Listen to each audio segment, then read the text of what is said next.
Hi, beer, beer, American, beer, USA, beer, go USA beer. Yeah, I'm going to talk about beer and the country I was born in, the United States of America. You know, when I grew up, beer was something that men drank, and sometimes women did too. The cool women, they'd have, Michelob, because that was somehow women's beer at that time. But men, mowing the lawn, doing the things, and when they took a break or when they finished, they had a beer. I had guys, because I grew up in St. Louis, any famous breweries there, who drank Falstaff. I remember first tasting it, and I really didn't like it, at the age of 8 or whatever it was. And sometimes, like I said, Michelob was the special one. But men especially, beer was something that marked the end of doing work. Social currency that way. Now, there is a lot of hubbub that says beer drinkers have changed and American drinkers have changed and they've gone to this and they've gone to that. I've heard that with wine coolers. I've heard that with flavored beers, everything. No. And if you don't believe in that, then get the hell out of my video. So the point is, beer. What does it really mean in a culture? For men, it is social currency. Have a beer together. Hey, we dug the foundation. We planted the trees. We, came off the iron worker, rig. We came off the oil rig. We came off the assembly line. We came off the manual labor. That was what we were taught growing up through the advertising of American beer brands. And whether it was Schlitz or whether it was Budweiser or whatever, you had brands that celebrated you work and then you have a beer.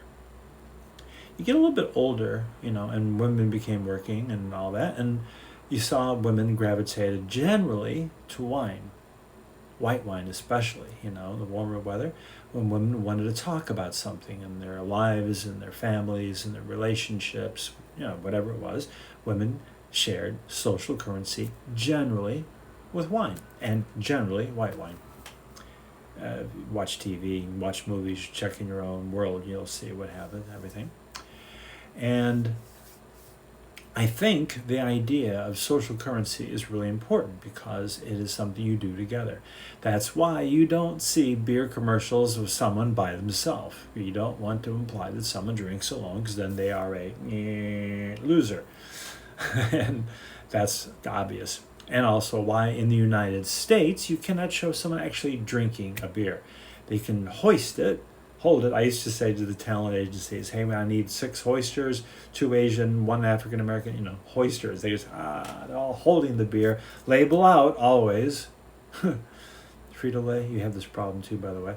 Anyway, always the label out, and always look like you're not sure what to do with it. You hold it up and smile, and you're all happy and active. In other countries, you can show people drinking the beer. What is the problem? And what law needs to be changed? I'll help.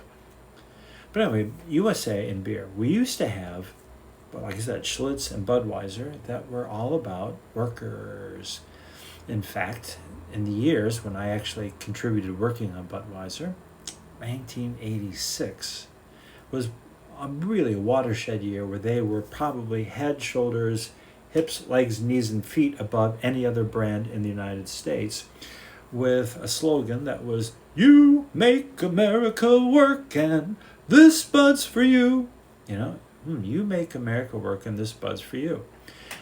There was a commercial I'll never forget that showed, because I was a budding, a graphic designer and all that at that time, art director. There was one that showed a print shop, and they looked sort of ethnic, whatever that meant.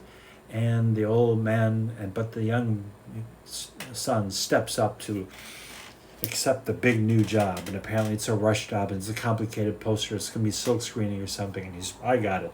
And Dad watches him, and you see the son working in the print shop and checking the colors while the song, the jingle's playing, and talking with his people, and this is what we got to do. And then eventually, they deliver it. Hey, the client's happy. We did a great job. And then in the last frame, Dad and son, evening, tapping their buds together. In that simple, unsophisticated but maybe emotionally nuanced ad, said everything about what beer means to the United States workers. It showed immigrant story, it showed father and son, it showed the ascendancy of the son into his rightful place, owning a business and running it well, right? And the pride of a father seeing that in a father-run business.